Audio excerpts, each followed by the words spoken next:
Unsatisfied. If you asked me to describe myself a few months ago with just one word now, I would have chosen this. I've changed more than I imagined over the months since then, but yet I would still use the same word to describe myself now. But there's a huge difference in the meaning. Previously, I was unsatisfied with myself. I wasn't as strong as the guy next to me. I wasn't as rich as someone else. I was very self-conscious about nearly every decision I made. Now, I'm mainly unsatisfied with what I'm capable of changing as just one person. Am I going to change the world? Can one person really change the world? My realist personality is going to straight up tell you and myself no.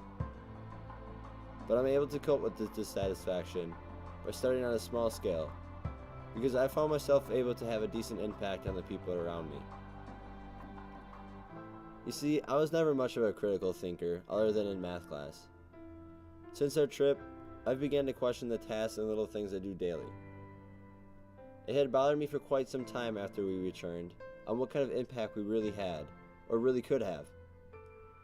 I was stuck in this brief period of feeling like I wasn't able to have an effect on anything.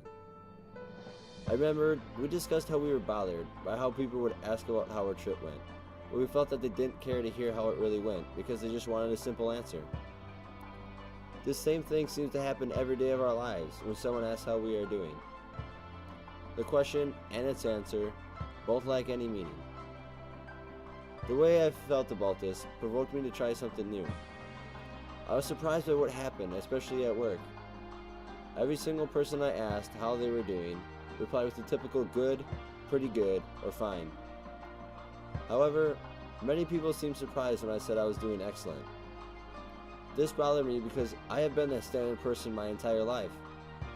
People have always said to be optimistic and make others happy, but I assumed others would do this for me. This same problem came up with the idea of making a change in the world. If I or everyone else believes that we can't change the world by ourselves and relies on someone else, then who is really going to change the world? Change will not come if we wait for some other person, or if we wait for some other time. We are the ones we've been waiting for. We are the change we seek.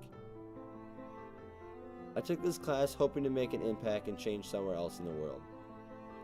Whether or not that was successfully done can be questionable, but it can't be changed. What can be changed is the impact I can still make here. I have come to learn that I have to start small and can't try to tackle these huge problems head on by myself. This is why I've decided to become a more optimistic person.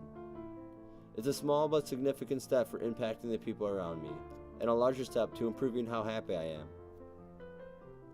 I don't think our trip had much of a visible impact in the DR, but success can be measured by the impact not only in the country visited, but also in the country that one returns to. Unfortunately for the kids, I feel the trip had a larger impact on me, but I'm hoping to use that influence to create an effect here, where I returned, even if it starts with becoming a happier person. Overall, I feel this journey has been a roller coaster ride of confusing changes, but in the end, it has taught me to think critically about many aspects of my life and question who I really am. I have found the results from analyzing many things can be really frustrating, but if no one knows why it happens, then nothing will ever be done to change it.